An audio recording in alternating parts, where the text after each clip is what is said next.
G20 is the world's largest economies, finance ministers, including both industrialized and developing countries.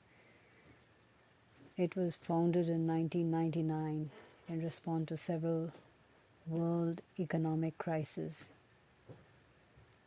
So since 2008, it has convened at least once a year with summits involving each member's head of government or state, finance minister or foreign minister, and other high-ranking officials. So the African Union has been included as a member of G20, making it the 21st member. And this year the G20 presidency was held by India in 2023.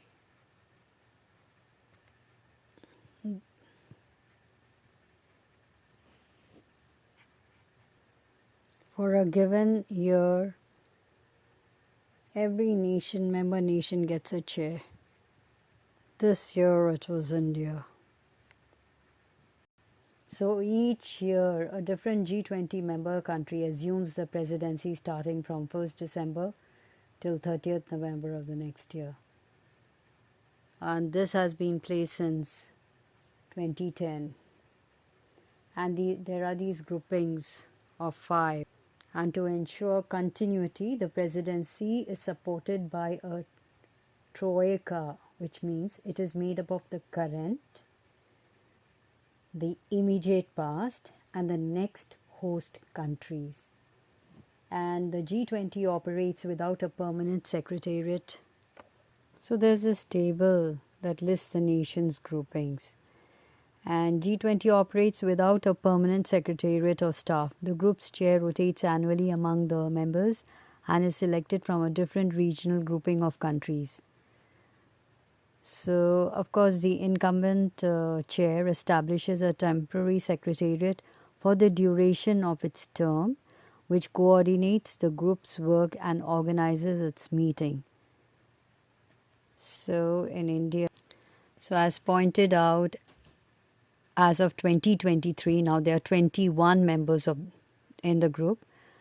Argentina, Australia, Brazil, Canada, China, France, Germany, India, Indonesia, Italy, Japan, Mexico, Russia, Saudi Arabia, South Africa, South Korea, Turkey, the United Kingdom, the United States, the European Union, the African Union, and of course the guest invitees include, amongst others, Spain, the United Nations, the World Bank, and ASEAN countries.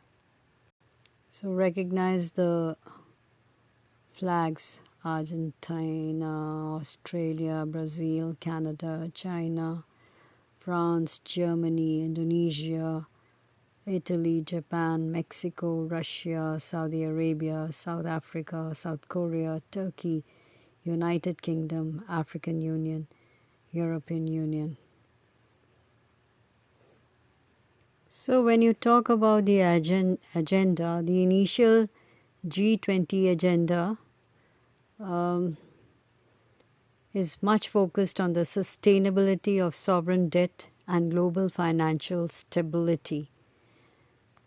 So it is, again, it is growth and sustainability.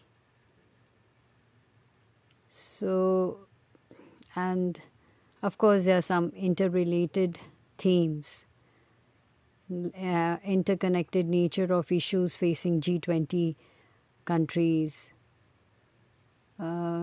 cross-cutting policy measures. Globalization has lifted hundreds of millions out of poverty, but there is also a growing rise in frustration in some quarters. All this should be looked into. The security and migration are all interlinked. Then so we see that initially focused largely on broad macroeconomic policy, but now it's like it has expanded its ambit, and economic and financial coordination remains the centerpiece of each summit's agenda. But issues such as the future of work, climate change, and global health are recurring focuses as well. So, they are trying to talk about these key issues because today the world is a global village. Now, talking about India's G20 presidency, India's G20 presidency has marked a significant milestone in its global leadership role. With India taking the presidency for the first time, it is steering discussions and initiatives among the world's major economies to address complex challenges. With its diverse economy, technological prowess, and commitment to sustainable development, India is poised to bring unique perspectives to the table. During the presidency, India is focusing on various issues like inclusive growth, digital innovation, climate resilience, and equitable global health access. By leveraging its presidency, India is fostering collaborative solutions that not only benefits its own population but contribute to the broader global well-being, reinforcing its spirit of Vasudhaiva Kutumbakam, or world is one family. So world is one family, it says, and that is the watchword, Vasudhaiva Kutumbakam. So here we have the sectors: renewable resources, health, digital India, life on the planet, multilateral reforms, trade and investment, agriculture, startups, culture. Then you have education, employment and skilling. Then financial inclusion, tourism, women-led development, anti-corruption. So it has tried to talk about sustainable development goals for this particular SDGs. So on all these areas, there have been discussions for the entire year. We've had a lot of discussions on these points. This e-booklet was given to or forwarded to the members who were attending this magnificent Bharat. So I'm going to show you a little bit of this Bharat ancient culture. These are your real heroes. These are the invaders. This is not your past. Well, this is your past. Then they talk about our past is engraved in stones in our world-class temples. Then they talk about ruins being so beautiful. Just imagine the time when it was in its full glory. Then you have the temples. They're showing you the temples. Then Sushruta Samhita, the medical treatise. Then look at these coins, the architectural marvels. 40 feet taller beauty created 300 years prior to the European marvel. They're also showing that Samudra Manthan. Then they talk about the Delhi Iron Pillar. Then Pampan Bridge Rameshwaram, or visual beauty they're talking about. they show in this booklet. Largest man-made Om symbol, then Yajurveda, Bodhayana Sutra, then you have these,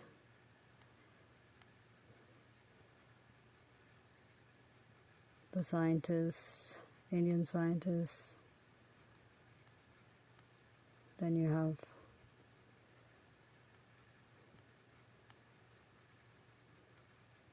the carvings, the rocket warfare, all of this that they've shown here. The Bhrigu Samhita, the ways of transportation,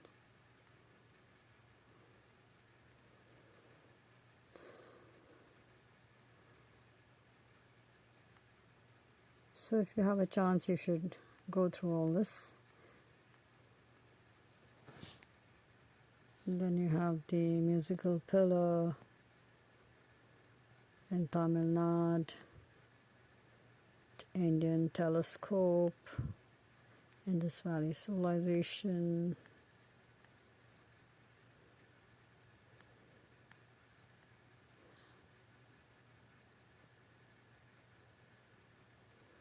the temple, every specific pillar indicating which month of the calendar it is, and all of that. Just a little bit, showed a little window to the world of what India was and what it strives to be.